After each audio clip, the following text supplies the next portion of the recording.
అందరూ దర్శనం చేసుకుంటారు.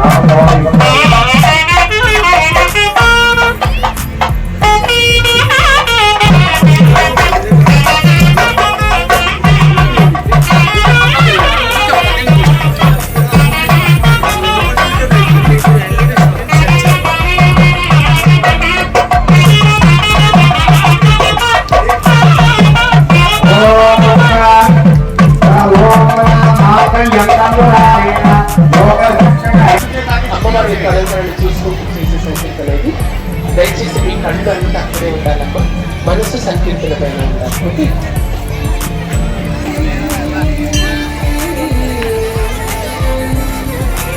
ఎట్లా ఉందని తప్పైంది వైద్యాంగా చూస్తుంటే గోడైనా కూడా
ఇప్పుడు చప్పట్లు కొట్టండి చూద్దాం. అబ్బో, అడిగడిగి కొట్టించుకుంటున్నాడు. నాకోసం కాదండి, ఇందులో రహస్యం ఏంటంటే 5 లీటర్ రక్తం ఎవరికైతే ఉందో వాళ్ళే కొడతారు, 2 చేతులు ఉన్నవాడు మాత్రమే కొడతారు, లేని వాడు కొడతారు. మీ ఇష్టం. 1 2 ఇక మళ్ళీ కార్యక్రమాన్ని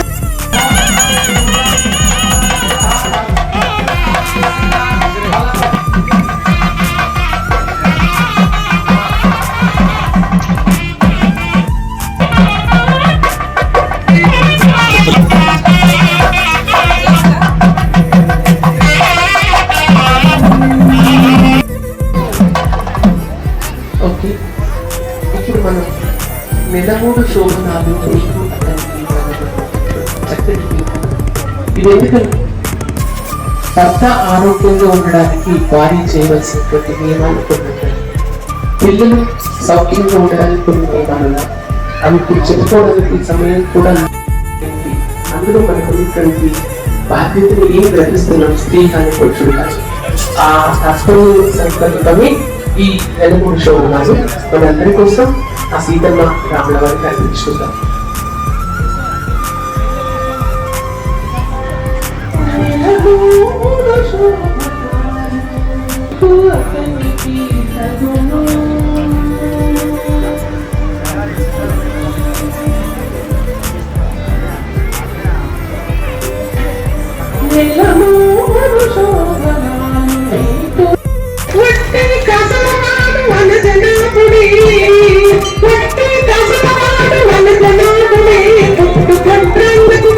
ఇక్కడ చంపేస్తాడు మనల్ని. ఉగ్రాంధ్రని చాలా సులభంగా అంటాం, అది స్వీకరించేది ఎంత కష్టం తెలుసా. నా మాటకి కూడా భగవంతుడు ఏం చెప్తారు. అందుకని దయచేసి భగవంతుడుగా మీరంతా కూడా చల్లగా బతకాలి, మంచి పంటలు పట్టాలి, మంచి సంతానం కావాలి, మంచి ఉద్యోగం కావాలి మీకంట అనేది నా సంకల్పం.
ఓకే.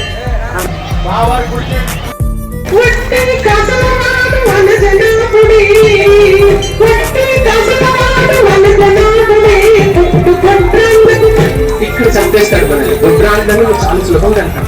అది స్వీకరించేది ఎంత కష్టం తెలుసా? నా మాటకి కూడా భగవంతుడు ఏం చెప్పాడు? అందుకని దయచేసి భగవంతుడులా మీరంతా కూడా చల్లగా బతకాలి, మంచి పంటలు పట్టాలి, మంచి సంతానం కావాలి, మంచి ఉద్యోగం కావాలి మీకంతా అనేది నా సంకల్పం.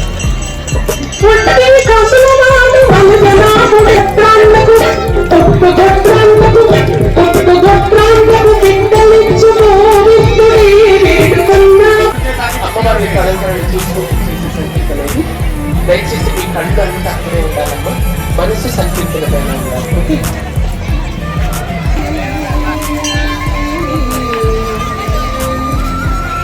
ఎట్లా ఉందని అర్థమైంది. వైజ్ఞానికంగా చూస్తుంటే భూమిలో కూడా